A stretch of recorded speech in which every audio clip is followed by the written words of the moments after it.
Look, vertical content isn't going anywhere, and in fact, people are moving away from using it for TikTok dances and actually adding full campaigns in the 9x16 format. Now, my Sony FX6 is a great camera and it's capable of shooting vertical as well, but using something like a Sony FX30 is more than versatile enough to get vertical content for different companies or for your own personal stuff. And you're probably going to need a rig for this, so let's build this thing. Now we're going to start things off with using the small rig cage for the Sony FX3, Sony FX30. Now I'm not going to be using the audio top handle for this rig setup, so I'm actually going to use another plate to go on the top of this camera with 1/4 threads so I can mount on more accessories. Now in terms of the accessories we're going to have on this cage to start off with, we're going to have the RE rosette adapter that's going to go on the top plate on this cage. The reason being is because we have a special top handle that we're going to need later on, and it does have an RE rosette adapter to it, so I'm going to need this in order to get that on my cage. Now a very key part of this vertical rig is actually going to be using the small rig L bracket. Now this also has 1/4 screws that can be mounted on the bottom of it so I can attach to the bottom of my cage.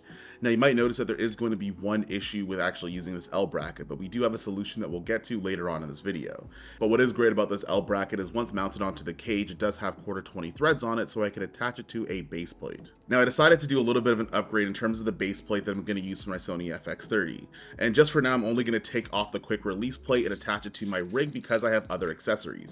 However, using this base plate with the 15mm rods, I'm going to be able to get something like V-mount batteries on here, and with the little 1/4 threads at the bottom, I'm going to be able to mount this onto a tripod. Now, if you remember the RE rosette adapter that was on the side of our cage, well, we're actually going to get our side handle that's going to be on here.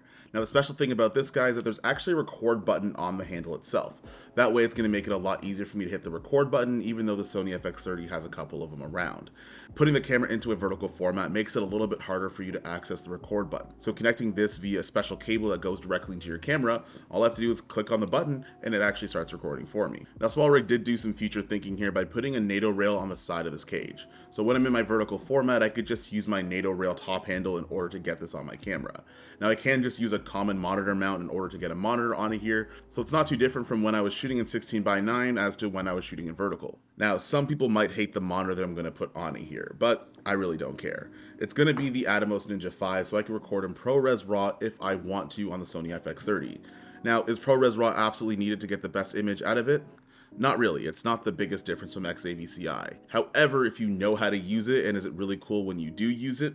Absolutely. It's one of those things where if you have it, then use it. If you don't have it, don't know how to use it, you're not going to lose sleep over it if you don't have this in your kit. Now, in terms of powering this entire thing, I'm still going to be using FX Lion batteries. And for the battery plate, honestly, you can get one by SmallRig. I got this one by Rolux? I don't know, that's the brand name. However, what I do like finding in my V-mount battery plates is that they have D-taps on the side of them. Oftentimes I'm going to connect more than one accessory, from the monitor that I have to the camera itself, or maybe something else like a wireless transmission system, and I want to make sure that I have adequate power going throughout the V-mount battery to the rest of my camera setup. So as long as you have the D-tap ports that go onto the side of your V-mount plate, you're going to be in a good spot with having versatility in different options. Now, speaking of wireless transmission systems, I am going to be using the Hollyland 4K. Mostly because when I'm doing client work, I don't like people's hot breath over my shoulder. I've been bitten by the bug of using wireless transmission systems in order to distance myself from my clients and to also give them a better experience. I can connect this to my Hollyland Mars M1, and you can also view it natively in vertical so you don't have to worry about the crop lines you're going to see on a monitor and have to imagine what it's going to look like when I'm done with it in post. So this is going to go onto my camera and function as my wireless transmission system so I could transmit a signal to my client. Now the lens that's going to go with this kit, because we all need glass, is going to be the 24-70 f2.8 by Sigma Art. Reason being is because the zoom rocker on the Sony FX30 is in kind of an awkward spot, so I'm gonna have to do things the old-fashioned way. Zooming. Now the Sony FX30 doesn't have a built-in ND filter, so I'm going to use the Freewell K2 system in order to get my NDs there as well. This is going to be great for different situations if it's too bright. I'm actually shooting on it now, but you'll see it on the screen, and if you want to see more information about that type of system, you can check the link out over here. Alright, so that's the majority of things that you're going to need for this rig build setup, but there's one more thing. Come here for a second. Remember that L mount I was talking about for the cage for the setup? Well, it actually blocks the battery from being able to come out, which might be a problem, especially if your battery dies and you need to make an exchange. You're gonna have to take apart half of this rig just to change a battery out, and that might slow you down on set. And when you use a USB cable directly into your V-mount battery, it can charge it while the camera's off, but it can't do it while the camera's on, which isn't the most useful thing in the world. However, Condor Blue actually has made a USB-C to a D-tap connection. So you could actually plug in your camera from the USB-C port into the D-tap into a V-mount battery.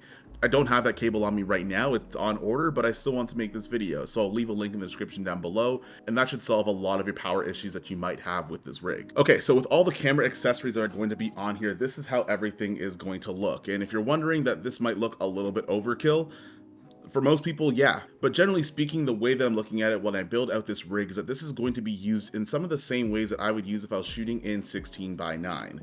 Generally speaking, we don't really hold back in our rigs when we shoot in 16:9 when we're working on client projects, and I'm gonna start to treat those the same way. So realistically, this is a solution that I would use in a 16:9 situation, just adjusted for vertical video. However, if you are looking for a quick and dirty way to get vertical content and 16:9 at the same time, and you're willing to live with a couple of the caveats, well, we're gonna go into our second rig. You didn't see that coming, did you?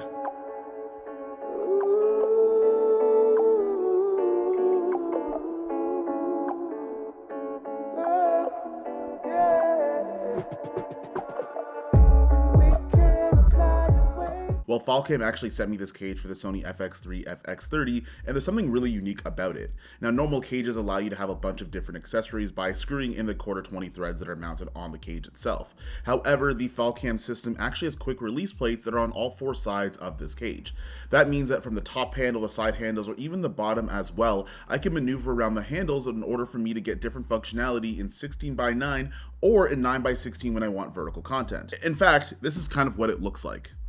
So this is kind of the Falcam system that I would have it rigged up. Obviously, I didn't put any of the cables in there just to make it a little bit cleaner, but with a quick release system, I could turn this into something that's 16:9 in just a matter of a minute or so. Check this out.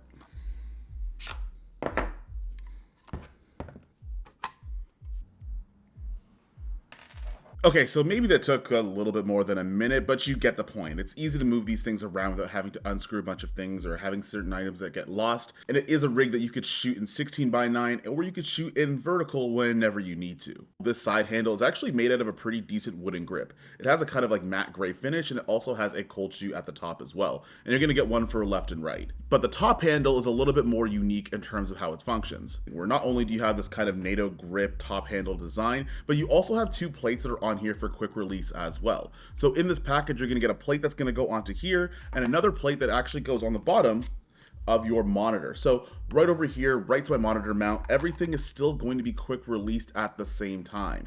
If I could only get this thing on. Now, in terms of the monitor itself, I'm actually not going to be using the Atomos Ninja 5 or the Shinobi. Reason being is I'm going to need to use D-tap power because it does have a really big draw to it. However, I'm trying out this guy, and this is going to be the Viltrox monitor. Now, I'm going to leave the model name down here because there is 2 different versions, but what I like about here is that it does have this rechargeable MPF battery. Now, by rechargeable, most of these MPF batteries are rechargeable, but this one has a USB-C port inside of it. So that way I could charge this before the day. I don't have to look for external chargers, mostly because I don't really have one and I lose them all the time, but I could plug this guy into here and I don't have to use D-tap adapters or cables or V-mount batteries in order to get this thing running. Now the monitor is already powered, but you might be asking how we're going to power the camera for longer shoots. And if you haven't really noticed, there isn't a V-mount battery. And actually that's on purpose. Now this Falcam versatile rig, at least in my eyes, is going to be built for speed and not necessarily for performance. So this is something I would bring out on quicker shoots where I have to be versatile. I might have to wear a couple of different hats. And at this point in my career, I already have 5Z batteries. So I actually have this fancy little carrying case